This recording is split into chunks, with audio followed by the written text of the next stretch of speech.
Hi అందరికీ నమస్కారం. Welcome to our channel. ప్రస్తుతం మనతో పాటు గెస్ట్గా ఉన్నారు అశోక్ కుమార్ గారు. సార్ నమస్తే అండి. నమస్తే సార్, టాపిక్ మొదలు పెట్టే ముందు ఒక క్వశ్చన్ అడుగుతున్నాను.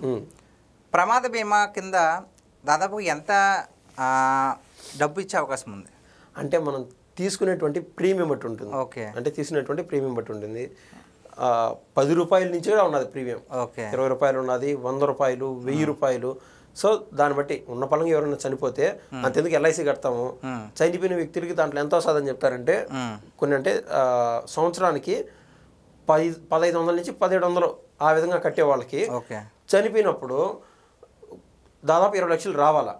కానీ వాళ్ళ కర్మ కాలి కట్టే నెలగన కట్టలేకుండా ఉంటే వాళ్ళకు అప్పుడు 20 లక్షలు రావాల్సిన ప్రమాదం ఏమో 5 లక్షలు 4.5 లక్షలతో కంటి తులుపు చర్యగా ముగిచేస్తారు.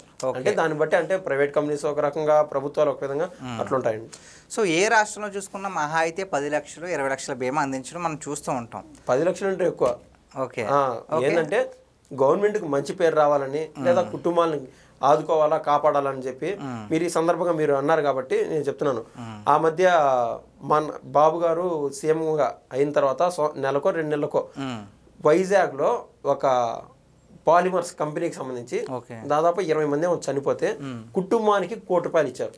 ఉన్న పలంగా అంటే అది అనుకోకుండా సంభవించిన చావులు కాబట్టి ప్రభుత్వం బాధ్యతగా తీసుకొని, అంటే ప్రభుత్వానికి దానికి ఏం సంబంధం లేదు ఎల్జీ పాలిమర్స్కి, కానీ ఆ రోజు 1 కోటి రూపాయలు ఇచ్చింది. ఇది వరకు మనం చూసాం 25 లక్షలు లేదా 50 లక్షలు అట్టు ఇస్తా వచ్చాయి జగన్మోహన్ రెడ్డి ప్రభుత్వం మ్యాక్సిమం వేసుకుంటే. ఓకే. అలాంటిది ఇప్పుడు ప్రమాద బీమా కింద సో పంచాయతీరాజ్ శాఖ అలాగే గ్రామీణ అభివృద్ధి శాఖ అయిన పవన్ కళ్యాణ్ గారు ఏకంగా 1,20,00,000 రూపాయలు ఉపాధి కూలీ వారికి ప్రమాద బీమా కింద 1,20,00,000 అందిస్తున్నారు. దానిపై మీ అభిప్రాయం ఏంటి? Really hats off to him అండి. Really hats off. ఆయన దగ్గర ఉన్నటువంటి శాఖ గ్రామీణ అభివృద్ధి శాఖ, ఆయన దగ్గర ఉన్నటువంటి దాంతోపాటు అటవీ శాఖ కూడా ఆయన పరిధిలోనే ఉంది. అయితే ఆయనకు అప్పగించిన శాఖలో ఏదన్నా నిధులు తక్కువ వస్తూ ఉంటే బాబు గారితో గొడవపడే అంత ఏది ఆ వెసులుబాటు ఉంది. వాళ్ళు ఫ్రెండ్లీగా సార్ నాకు ఖచ్చితంగా నాకు 1000 కోట్లు రావాల్సిందే, నాకు పలానా కావాలంటే స్టేజ్ పైన వాళ్ళు అడిగి, అంటే వాళ్ళ మధ్య అంత రిలేషన్ ఉంది, అంటే చనువు ఉంది. ఆయన కమిట్మెంట్ ఏంది, ఆయన దగ్గర ఉన్నటువంటి నిధులు ఏవైతే ఉంటాయో ఒక 7,000 కోట్లు చేంజ్ ఉన్నా ఇక్కడ ప్రతి రూపాయి వాల్యూబుల్గా ఫ్రమ్ ద రూట్స్ అట్టడుగు ప్రజలు ఎవరికైతే ఉన్నారో వాళ్ళకి చేరాలనే ఉద్దేశం. ఫర్ ఎగ్జాంపుల్ ఆయన మధ్య 4,500 కోట్ల రూపాయలతో ఏది ఆ 4,500 కోట్లు కాదంటే దాదాపు 10,000 కోట్లు వస్తుంది ఆవరేజ్గా. అంటే ఒక 2,000 కోట్లు తగ్గించిస్తూ ఉంటారు, ఆవరేజ్గా 10,000 కోట్లు వస్తుంది. ఉపాధి హామీ పథకానికి సంబంధించి కేంద్ర ప్రభుత్వం నుంచి జాతీయ అంటే అక్కడి నుంచి మన రాష్ట్రానికి 10,000 కోట్లు వస్తుంది. ఈ 10,000 కోట్లలో ఒక్కసారి ఆయనకు కేవలం 5,000 కోట్లు అంటే మిడ్ టర్మ్ అంటారు కదా, అంటే పూర్తిగా ఒక సంవత్సరానికి మొత్తం కాలాన్ని కాకుండా ప్రభుత్వం ఆ మధ్య ప్రభుత్వం ఏర్పడిన తర్వాత కేవలం 4,500 కోట్లు వచ్చింది. ఆ 4,500 కోట్లతో ఆయన ఏం చేశాడు, సంక్రాంతి కల్లా ప్రతి ఊర్లోనే సీసీ రోడ్లు ఉండాలని చెప్పి 4,500 కోట్ల రూపాయలని పల్లి పండుగని నిర్వహించి రాష్ట్ర వ్యాప్తంగా 33,000 సమావేశాలు ఒకేసారి, అంటే 33,000 సమావేశాలు నిర్వహించి పల్లి పండుగ దాని పండగ వాతావరణంలో ప్రతి చోట ఆంధ్ర రాష్ట్రంలో సీసీ రోడ్లు వేశారు. కానీ గతంలో ఇదే జాతీయం నుంచి అంటే కేంద్రం నుంచి ఏదైతే ఈ ఫండ్ వస్తుందో ప్రతి ఒక్కటి బయటికి ట్రాన్స్ఫర్ అయిపోతుంది. ఇది డీబీటీల ద్వారా మేము వాళ్ళకి వేసేసాము, రైతు భరోసాకి వేసేసాము, ఇది చెప్తారు. కానీ మనం ఇప్పుడు ఇండ్లకు పోతే సంక్రాంతికో పలానా పండగకు పోతే అభివృద్ధి అనేది మనకు అక్కడ కనిపిస్తుంది. మౌలిక సదుపాయాలు బేసిక్ లెవెల్. ఇప్పుడు అట్లా ఉంటే గుంతల రోడ్లు అట్లా ఇట్లా ఉంటే మనం బండి ఆధారం వేసుకోబోతాం అంటే రోజుకు 3 సార్లు తిరుగుతూ ఉంటాం అనుకోండి, తప్పేసుకుంటే చికాక్గా ఉంటుంది. ఏడ పంచర్లు అవుతాయో, ఏడో బండ్లపై నుంచి కింద పడి యాక్సిడెంట్ అయిన వాళ్ళు ఎంతమందో, ఒక ప్రాణాన్ని వెనక్కి తీసుకురాగలుగుతుంది ఇదే ప్రభుత్వం? ఎవరు తీసుకురాలేరు అట్లా. సో ఈ మౌలిక సదుపాయాలని ఖచ్చితంగా డెవలప్ చేయాలని చెప్పి ఎక్కడ దేనికి నిధులు ఏ విధంగా పెట్టాలో అలా పెట్టగలుగుతున్నాడు పవన్ కళ్యాణ్ గారు. అందుకు రియలీ హ్యాట్స్ ఆఫ్. అంటే 4,500 కోట్ల వ్యవహారం వచ్చి రావడంతో ఇప్పుడు మీరు అనేది ఏంటంటే 1,20,00,000 సంబంధించిన ప్రమాద బీమా, అందులో 2 విభాగాలు ఉన్నాయి.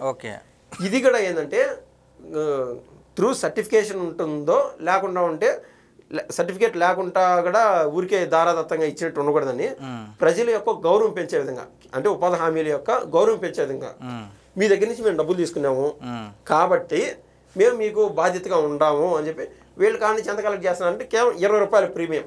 ఓకే, వీళ్ళకి ఎంత వస్తుందండి? ఒక మరణం సంభవిస్తే నువ్వు 1,20,00,000 అందరూ కలిసి 20 రూపాయలు కట్టినా కూడా ఉపాధి హామీలకి నువ్వు ఇద్దరు చనిపోయితే అంత డబ్బులు రావు. దాదాపు 20 రూపాయలు కేవలం కట్టించుకున్నారంటే ప్రభుత్వము అది అంటే కమిటెడ్. మీరు ఊరికే చేయట్లేదు, అది మీ డబ్బు, మీరు కట్టుకున్నటువంటి ప్రీమియం. అందుకు గౌరవప్రదంగా మీరు ఎవరైనా ఇబ్బందులు ప్రమాదాలకు గురయ్యి చనిపోతే మీ డబ్బులు మీకు ఇస్తాము అని చెప్పి వాళ్ళ వాల్యూ పెంచే విధంగా ఆ ప్రణాళిక సృష్టించారు.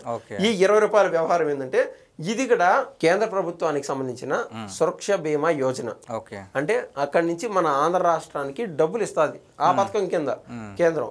ఆ డబ్బుల్నే వీళ్ళ ప్రజల డబ్బులుగా, అంటే ప్రజలు ఏమో 1 రూపాయి కూడా పెట్టాల, ఇంకా ఆ లెక్కన ప్రజలు 20 రూపాయలు అడిగినారని చెప్పా కదా.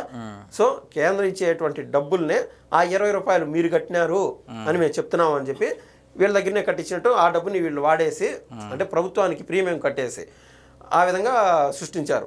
ఒకటి 20 రూపాయలు, ఒకటి 450 రూపాయలకు సంబంధించిన మన రాష్ట్ర ప్రభుత్వం ఒక్కొక్క కూలీ పేరు మీద ప్రీమియం కడుతుంది. ఈ 450 రూపాయలకు సంబంధించి మన రాష్ట్రంలో ఉన్నటువంటి పథకం ఏంటంటే రాష్ట్రీయ స్వస్థ బీమా అనే పథకం కింద 450 రూపాయలు ప్రతి ఒక్క ఉపాధి హామీ కూలీకి రాష్ట్ర ప్రభుత్వం వాళ్ళ తరపున డబ్బు కట్టి ప్రమాదాలకు గన వాళ్ళు ఎవరైనా గురైతే దాని కింద 1,20,00,000 రూపాయలు డబ్బులు ఇచ్చే విధంగా. అది నిజంగా అది అంత కమిటెడ్గా ప్రజల తరపున లేదా ఉపాధి హామీ కూలీల తరపున ఈ ప్రభుత్వం ఆలోచన చేయడం.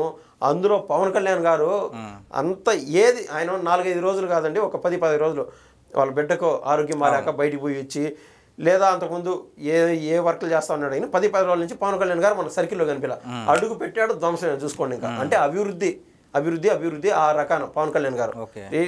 ప్రతి ఒక్కరికి ఇది మేలు చేకూరుస్తుంది. మే 1వ తారీఖున వాళ్ళు ఇచ్చినటువంటి ఆదేశాలు ఏంటంటే ఎవరైతే వాలంటీర్లు ఉంటారో, అంటే మన ఫీల్డ్ అసిస్టెంట్ అంటాం, ప్రతి 10 మందికి ఒక ఫీల్డ్ అసిస్టెంట్ ఆ విధంగా ఉంటారు. ఉపాధి హామీలు కూలీలు వెళ్ళేటప్పుడు వాళ్ళ పేర్లు నమోదు చేస్తూ ఉంటారు కదా, వాళ్ళకు వీళ్ళు అవేర్నెస్ కల్పించి వాళ్ళు బ్యాంకుకు పోయి వాళ్ళ యొక్క వివరాలు అక్కడ నమోదు చేయించే విధంగా అని చూడాలని చెప్పి ప్రతి ఒక్కరికి ఫీల్డ్ ఆఫీసర్లకి పవన్ కళ్యాణ్ గారు ఆదేశాలు ఇవ్వడం జరిగింది.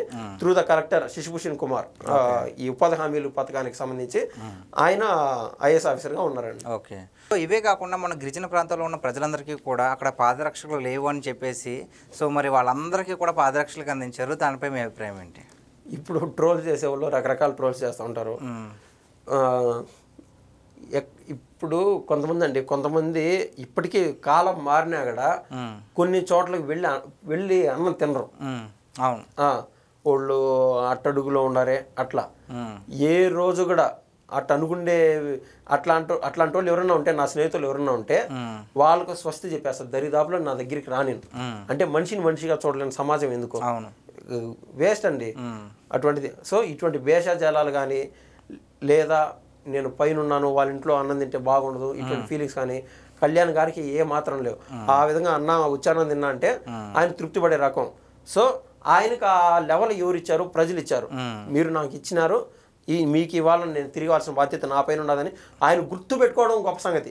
మనం ఎవరో పైకి తీసుకెళ్ళిపోయినారు, నా లెవెల్ అంతా ఆ పైన ఉన్నది అనుకుంటే తప్పది.